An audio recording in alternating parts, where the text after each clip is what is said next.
Саламатсыздарбы? Бүгүн Instagram баракчамда көптөн бери абдан көп келип жаткан суроолордун бири кантип чоңоем, кантип эмоционалдык жактан жетилем деген суроолоруңарга жооп берүү максатында өзүмдүн жетилүүмдөгү, өзүмдүн эмоционалдык, моралдык жактан жетилүүмдөгү негизги тандап терип койгон 6 эрежемди силер менен айтып бөлүшүп берейин дедим. Дагы кошумча суроолоруңар болсо, албетте сөзсүз түрдө комментарийлерди жазсаңар, дагы башка суроолор менен, дагы башка видео баяндар менен кеңири айтып жооп берем. Анан бул жакын арада Арстан менин күндөлүктөр жыйнагымды чыгарып ушундай колума китеп кылып алып келип берди эле. Анан ошондон пайдаланып, мындай шпаргалка максатында колдонуп, анан арасынан терип, ушул 6 эрежени айтып, анан баардыгын бирден түшүндүрүп берейин. Чоңойгонума жардам берген негизги 6 эреже дейт 280 бетте. Биринчи, эч кимден эч нерсе күтпө, эч кимге эч нерсе далилдебе. Сенин аракеттериңди, эмгегиңди көргүсү келген бири сөзсүз көрөт дейт да. Бул биздин кичинекей кезибизден, биздин тарбиябыздан тилекке каршы дайыма тигинин кызын карачы, тигинин баласын карачы деген сыяктуу салыштыруулардын негизинде чоңойгонубуз үчүн, ал тургай биз деле эмес, ата энелерибиз өзүн бирөөлөргө салыштырган үй бүлөлүк атмосферада чоңойгонубуз үчүн тилекке каршы дайыма жасаган ишибиздин аркасынан бирөө сөзсүз түрдө 5 коюп туруш керек, азаматсың, Айсулуу деп туруш керек деген сыяктуу бир жанагы бир отличницанын синдрому отличника деп коет го, анысыңар ошондой бир дайыма жакшы нерселер, дайыма туура аракеттер жасаган аракеттерибизге сөзсүз бирөөнү далилдегиси келген сыяктуу абалдагы адам болчумун. Анан эмоционалдык жактан жетилүүм эмне үчүн мага керек болду деген видеомду дагы көрүп көрсөңөр, ушул нерсени ушул биринчи пунктта абдан кеңири түшүндүрүп бергем. Анан ушул нерсени түшүнгөндөн бери менин кандай аракет жасабайын, жумуштан иштеп атамбы, иштеп аткан жумушумбу, кандай кызмат орундарга келдим. Эң жөнөкөй мисалы, Инстаграмда блог алып барып баштаганда дагы блогум кандай абалга келди, канча катталуучум болду, ар бир блогумдан кандай мага кайрылуу каттар келип жатат деген нерселердин баардыгы ал тургай өзүмдүн жеке жашоомдун куруп атканын, жолдошум болгону, балалуу болгонум, дагы канча бала болгум келгени, кайда үй бүлөм менен кантип жашагым келгени деген нерселердин баардыгы мен эч кимге эч нерсе далилдебей өзүм үчүн экен нерсесин түшүндүм да. Жасап аткан ар бир аракетиме эч кимге эч нерсе далилдегим келбей калды да.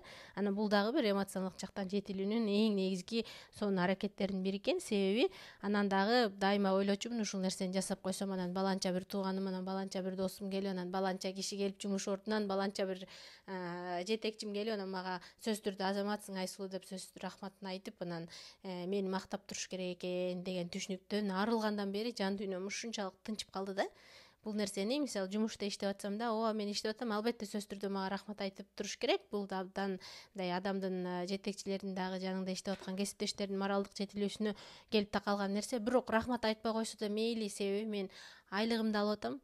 Бул жумушта мени эч ким байлабай эле, жакпаса кетип калам. Азырынча мага ушул нерсе ыңгайлуу, ушул жумуш ыңгайлуу, ушул берип аткан айлык ыңгайлуу, бул менин тандоом деген нерсени келгенден кийин дагы анан дагы бул нерсе мисалы жана Инстаграмда баракчамды алып барып баштаганда дагы макул мага эч ким лайк баспай койсо деле мейли, катталбай баракчаман чыгып кетсе деле мейли, баракчамда катталбай туруп сырттан келип окуп аткан адамдар дагы аябай көп, миңдеп саналат. Мен көрүп билбей эле турам, даже керек болсо белгилүү кээ бир блогерлер дагы бар, келип барып карап турушат да, анан жазылгысы келбейт да. Мага дагы мейли, макулмун. Бул себеби блог мен үчүн. Мен эч кимге эч нерсе далилдегим келбей эле деген нерсени түшүнгөндөн бери кадимкидей чоңоюп, кадимкидей жашоом жеңилдеп калды. Андан кийинкиси, экинчиси. Ийгиликке, максатыңа жетүү, талант жана акыл 5% гана болсо, талыкпас эмгек, туруктуу аракеттер 95% талап кылат дейт. Мурун кичинекей кезимде көпчүлүк адамдар айтып коюшчу да, мындай өнөр 1% болсо калган 99% талант деп коюшса, мен муну 5% талант болуш керек экен, 1% эле өнөр эмес, 5% талант болуш керек экен, 95% эмгек болуш керек экен деп бир аз ошо ортодо пайыздарды алмаштырып койдум. Себеби менин түшүнүгүм үчүн, менин өнөрүм үчүн деп. Силер албетте сөзсүз түрдө өзүңөр каалашыңарча алмаштырып, кимге кандай ыңгайлуу болсо ошого жараша чечим кабыл ала алсаңар болот. Бирок эмгекти өзгөчө азыр социалдык тармактарда баардыгы түрктөр айтканда айыптыр сөйлемеси, дааратканага барганына чейин айтып берип түшүндүрүп, ушундай жашообузду, ушундай Инстаграмда телефон алаканда, дүйнөнүн кайсы бурчунда болбосун, алакандай телефондон кимдин эмне кылып атканын көрүп калган заманында өзүңдүн эмгегиңди басынтып, өзүңдүн ийгиликтериңди барксыз кылып салган ушунчалык жеңил нерседей сезилет экен да. Себеби сен жанталашып бир жерге окууга отоюн деп атсаң, ал баланча ушундук дүйнөдөгү окууга өтүп кетип окуп баштаптыр. Сен бул жерге жумушка кирейин деп аракет кылып атсаң, тиги жаныңдагы тиги тааныган тиги баланчаң да баланча жерге жумушка кирип кеттир.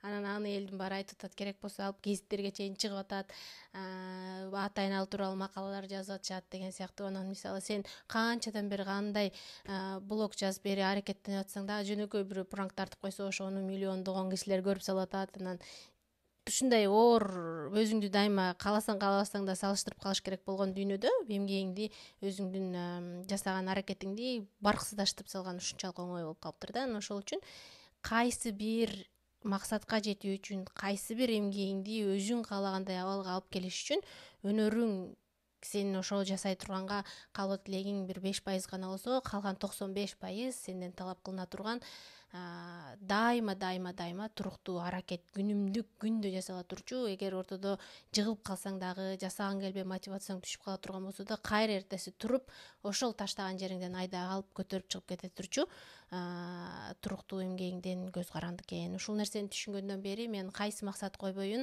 сөзсүз түрдө, деталдуу түрдө анын астына план жазып алып, анан ушул нерсеге качан кантип жетким келет, жазган планымдагы реалдуу менин убактымды, кубатымды, үйдөгү же жумуштагы жоопкерчиликтеримдин баардыгын эске алганда, арткан убактым менен ушул нерсени жасай аламбы деп анан реалдуу план түзүп, анан ошого карай мындай кыймылдап жылганга мүмкүнчүлүгүм болуп баштады. Анан ушул нерсени түшүнгөндөн кийин мен аябай мындай билбейм башка адамдар кандай ойлойт, мен өзүмдү мындай орточо эле, аябай элден кыйын эмес, аябай элден төмөн эмес, мындай орточо эле адам катары эсептейм да. Анан демек менин ал бир орточо адам үчүн бир нерсеге жетиш үчүн сөзсүз түрдө туруктуу бир канча жылдык эмгек кылыш керек экен деген нерсени түшүндүм. Анан ошол нерсенин жыйынтыгы дагы мына блогумду дагы мындай убагында кайгырган күндөрүм болчу. Бул эмнеге жылбай атат, эмнеге менин 100 000ден катталуучуларым болбойт деген сыяктуу ойлор дайыма келип турчу мурдагы жылдары. Анан көрсө туруктуу эмгек кыла берсең табигый түрдө өсөт экен. Азыркы блогумдун абалы дагы мен күткөн абалда абдан сонун болуп атат. Мына керек болсо блог эле эмес, мындай китеп да чыгарганга мүмкүнчүлүгүм болду. Анан ушул нерсени түшүнгөндөн бери кадимкидей эмоционалдык жактан жетилип, өзүмдүн эмгектеримди башкаларга салыштырбай кадимкидей жемиштүү боло баштады. Анан ийгиликке жеткенден кийин да, ийгилик дегеним эми ошол коюп алган максатыма жеткенден кийин да ошол нерсени даамытатып, рахмат өзүмө деген деп айтканга да кудуретим жетип калды. 3. Өзүңдү башкаларга эмес, мурдагы өзүңө салыштыр. Чындап келгенде башкалардын сени менен иши жок. Ар ким өз максатына жетип, бактын куруу менен алек. Бул менин эле эмес, бул бүтүндөй дүйнө жүзүндөгү адамдардын көйгөйү болуш керек. Мен өзүмдү аябай башкаларга көп салыштырчумун. Жасаган аракетимди келбетимен баштап, өзүмдү кандай алып жүргөнүмдөн, өзгөчө жумуштан, аткарган жумуштарымдан да башкалар кандай жасап атат да мен ушундай жасап атам деп дайыма өзүмдү башкаларга салыштырчумун. Анан мен Торонтодо иштеп жүргөндө бизде устат дегендер бар болчу. Устат деп коуч деп коет го. Ар бир жумушчунун өзүнүн устаты, өзүнө байланган устаты. Ошо карьерасында чогуу иштеген командасынан сырткары карьерасында эртең кийинки жылы кандай, ушул жылы, кийинки жылы кандай ийгиликтерге жеткиң келип атат, ошолорго жетиш үчүн кандай эмгектер жасашың керек, кайсы тарабыңды курч тутушуң керек да, кайсы тарабыңа көңүл бурушуң керек деген сыяктуу өзүбүздөн улуураак устат кесиптештерибиз менен дайыма мындай утур ай сайын жылына бир канча жолу жолугушууларды өткөрүп, анан чогуу иштечүбүз да. Анан ошол жерден мен дайыма өзүмдүн кесиптештерим мынча саат эле иштеп коюп баланчадай ийгиликтер жасап атса, мен ушундай кыла албайтам деген сыяктуу өзүмдү башкаларга салыштырган ойлорумду айтканда, анан ошол жерден бир устатым айтты эле да: Айсулуу, сен өзүңдү башкаларга эмес, мурдагы өзүңө салыштыр депчи. Анан ошол нерсени түшүнгөндөн кийин мен кадимкидей жашоом жеңилдеп, анан кадимкидей токтоп, анан ар бир жасаган аракеттеримди баалап, ооба мен тиги 30 жылда эле окубадым беле, Караколдоо мектепте эле окубадым беле, азыр мен Канаданын эң жакшы бизнес мектептерин бүтүргөн, дүйнөдөгү эң мыкты мектептерди, университеттерди бүтүргөн адистер менен жарышып жатам да, ошолор менен иштеп атам да. Анан сөзсүз түрдө алар менден билимдүүрөөк болсо, менден тажрыйбалуураак болсо, ал үчүн мен өзүмдү кем сезбешим керек турбайбы? Тескерисинче, мен аларды салыштырып өзүмө бир кандайдыр бир атаандаш конкурент катары көрбөй, мен алардан мүмкүн болушунча үйрөнүп алышым керек турбайбы. Анан дайыма өзүмдү аларга эмес, себеби алардын дагы жашоо турмушу, алардын меникине ысмал окуган жери, тажрыйбасы, чоңойгон жери башкача болгон үчүн, анан меники дагы өзгөчө башкача болгон үчүн мындай түздөн түз эки адамды бири бирине салыштырган дагы мындай логикалык жактан туура эмес турбайбы, көрсө мен кандай шарттарда чоңойсом алар башка шарттарда чоңойгон турбайбы деген нерселерди түшүнгөндөн кийин өзүмдү башкаларга салыштырбай калдым. Дайыма кечээ кайда элем, бүгүн кайдамын жана эртең кайда болгум келет деген нерселер менен, деген принцип менен жашайм. Кээде адамдык напсиң алдап коет го, анан азгырып ийет го, кээде өзүмдү чочуп кетип башкаларга салыштырып жүргөн абалдарым болот, бирок ошол убактарда токтоп, анан ошол устатым айткан 2019-жылы устатым айткан кеп кеңешти, алтын куралды эстеп токтоп, анан кайра өзүмдүн баягы жакшы абалыма келип калам. Андан кийин 4-үнчү, мээңдин, денеңдин таза болуусу үчүн ойлоруңдун жана жеген тамагыңдын таза болуусу абдан маанилүү. Бизде тилекке каршы менин үй бүлөмдө дайыма жакшы окушуң керек, дайыма өзүңдү өзгөчө аял болгондон кийин көз карандысыз болуп, финансылык жактан көз карандысыз болуп, өзүңдүн кесибиң болуп, өзүңдүн оюңа өзүң жооп бере алгыдай адам болуп чоңоюшуң керек. Дүйнөдөгү жашоодогу жалгыз максатың күйөөгө тийүү болбош керек деген сыяктуу тарбияны менин чоң энем дагы, менин мамам дагы айтып аябай чоңойтушкан. Турмуш кереги экөө тең жогорку окуу жайдан окуй албай калышкан. Анан ошол нерсени мага дайыма айтышчу да, сага мүмкүнчүлүк түзүп берип атабыз, окуп ал деп. Анан бул аябай инстаграмда жазган блогумдагы аябай уруш талаш жаратып кеткен. Энем айтты эле, окуп билимдүү болсоң, кесиптин ээси болсоң, керек болсо сен күйөөнү сатып аласың деп айтып койчу да. Анан анын нерсесин анда өзүнчө түшүндүрүп айтып бергем. Күйөөнү эмес, эгерде ошондой өзүңдүн жашооңо жоопкерчилик ала тургандай, өзүң жооп бере ала тургандай, финансылык жактан көз карандысыз, өзүңө ишенген, өзүңдү барктаган, баалаган айым боло турган болсоң, күйөөңдү эмес, ошол экөөңдүн мамилеңде куруп жатканда, дени сак мамиледе куруп аткандагы өзүңдүн оюңду сатып аласың деген сөздү айткысы келген экен. Анан сыңары ушундай сонун кеп кеңештерди, тарбияларды берип жатып, менин үй бүлөм эмнегедир дайыма мээңди тазала, дайыма ден соолугуңду кара, ушул ийгиликтерге жетиш үчүн, каалаган максаттарыңа жетиш үчүн сенин дениң сак болуш керек деген сөздөрдү көп айтышпаптыр. Балким биз кичинекей болуп, биз жаш болуп, анан азырынча оорубайт бул, азырынча чарчабайт деген сыяктуу түшүнүктөр болгон болсо керек, же балким азыркыдагыдай биздин заманыбыздагыдай мындай менталдык абалы адамдын жакшы болуш керек деген ойлор актуалдуу болбогон үчүн да айтпаса керек, көрсө. Анан айткым келгени, адам белгилүү бир максатка, белгилүү бир ийгиликке жетиш үчүн сөзсүз түрдө денесинин кадимки физикалык жактан дени сак болуусу үчүн, анан дагы менталдык абалынын, мээсинин таза болушуна абдан чоң көңүл бөлүш керек экен. Ушул нерсени мен 30 жашка чукулдап түшүнүп, анан кой барып тиштеримдин баардыгын жасатайынчы, кой йога жасайынчы, кой көбүрөөк сыртка абага чыгып деним сак болуусун карайынчы, жеген тамактарыма маани берейинчи, андан сырткары мээмдин менталдык абалымдын тазалыгы үчүн дагы мындай керексиз маалыматтарды албайынчы, дайыма кам короюнчу деген сыяктуу бакубатымды ойлоп баштагандан бери кадимкидей жашоом жеңилдеп калды. Акыркы бир канча айдан бери да бошой бул нерселердин баардыгын аткара албай келатам, бирок негизинде жалпы жолунда ушул нерсени түшүнгөндөн бери мындай жашоом кадимкидей жеңилирээк, мындай чоңойгонумду сезип турам да. Андан кийин 5-чи, балаңды тарбиялоодон мурун алгач өзүңдүн ичиңдеги баланы тарбияла. Абдан сонун. Ушул нерсени мен ушул куралды түшүнгөндөн бери биздин Арстан экөөбүздүн бала тарбиялоодогу түшүнүгүбүз дагы кадимкидей түп тамыры менен өзгөрдү.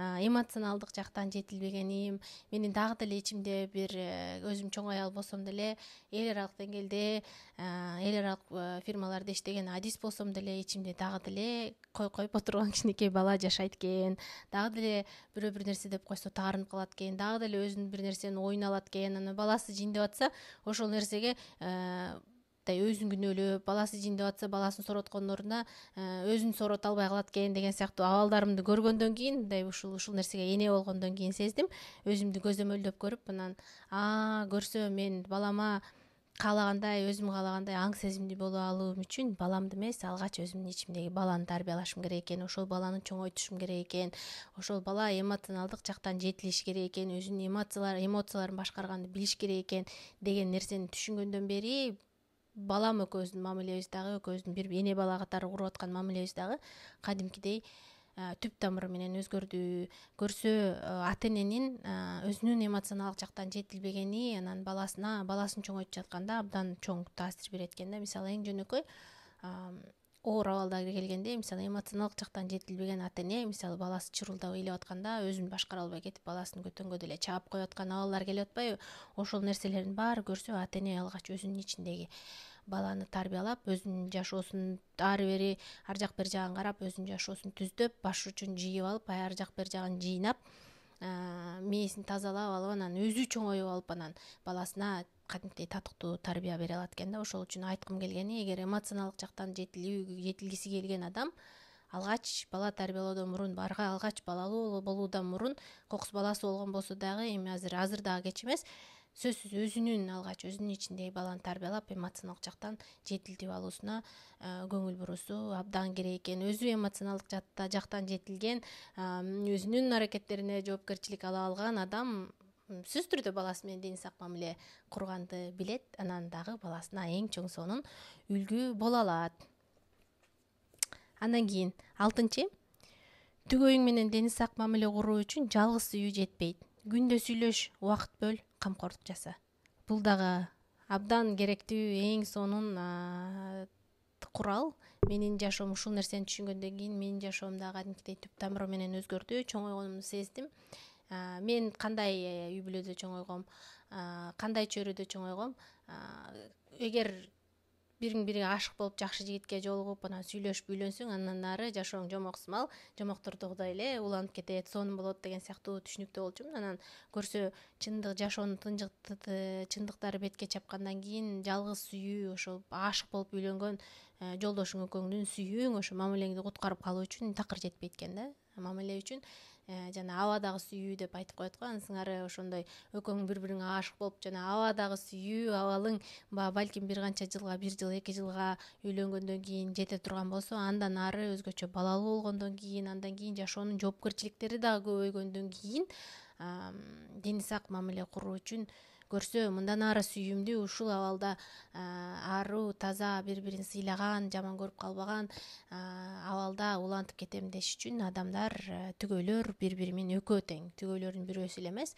экөө тең ошол мамилеге кадимкидей инвестиция жасаш керек экен, кадимкидей убакыт бөлүш керек экен, кадимкидей экөө бири бирине көңүл бөлүш керек экен, жумасына бир канча саат болсо дагы экөө чогуу убакыт өткөрүш керек экен. Убакыт өткөрүү сөзсүз бир жакка баруу эмес, мындай отуруп таттуу токош жасап алып кечинде чай ичсең да, мындай жан дүйнөңдү ачылтып, балдарды, балаңдын бакчасын жана мектептерди эмес, мындай экөөң мындай адам катары, түгөй катары, ошо ашыктар катары бири бириңерге ачылып, жан дүйнөңөрдү байланыштырып, сүйлөшүп, мамилеңердин дагы да мындан ары чың бекем болуусуна убакыт бөлүп туруш керек экен да, көңүл буруш керек экен, камкор мамиле жасаш керек экен. Ушул нерселерди түшүнгөндөн кийин дагы биздин Арстан экөөбүздүн жашообуз мындай кадимкидей жеңилирээк болуп калды. Себеби чет өлкөдө жашаганда өзгөчө жаныңда туугандарың, ата энең жок болсо, мындай балаңды дагы мындай 5 мүнөткө таштап карай турчу дей турган адамың болбогондон кийин, анан жашоо бир аз дагы балким дагы бир башка бир деңгээлде кичине татаалыраак болот экен. Анан ушул нерсени түшүнгөндөн кийин, анан сөзсүз түрдө жумасына бир канча саат экөөбүз бири бирибизге канчалык бош эмес болсок дагы убакыт бөлөлү, сүйлөшүп отуралы, анан мисалы чай ичели, балабызды уктатып коюп деген нерселердин баардыгына көңүл бөлүп, анан айтып берип баштадык да. Анан бул менин айткан 6 курал деп коебузбу, эреже деп коебузбу, эреже деп айтсак дагы туура болот го. Менин чоңойгонум үчүн эмоционалдык жактан жетилип, жашоомдо мындай жан дүйнө тынчтыгын табууга жардам берип жатканы үчүн бая бөлүшүп, анан ушул китепке дагы жазып койдум. Балким китеп бул окурмандарым үчүн эмес, мен өзүм үчүн дагы, булардын ичиндегилердин баардыгы менин аффирмацияларым. Сен ушулар жазбадың белең, ушундай ойдо эмес белең деп, жана адамдык напсим ортого чыга калганда токтотуп өзүмдү эскертип, эсиңе кел деп турчу сөздөрдөн да. Анан ушул мен айткан 6 эреже балким силердин дагы жашооңордо жакындарыңар менен өзүңүз менен алгач өзүңүз менен өзүңүз анан төгөйүңүз менен балдарыңыз менен дагы башка үй бүлө мүчөлөрү менен дени сак мамиле куруп алганыңызга жардам берет деген үмүттөмүн. Мага жардам берип келе жатат. Ушуну убакыт бөлүп көргөн ар бир көрөрманыма, угарманыма чоң ыраазычылык билдирем. Дагы кошумча суроолоруңар болсо төмөндө жазып коюңуз. Баардыгыңыздарга дени сак мамиле жана жан дүйнө тынчтыгы каалайм. Чоң рахмат.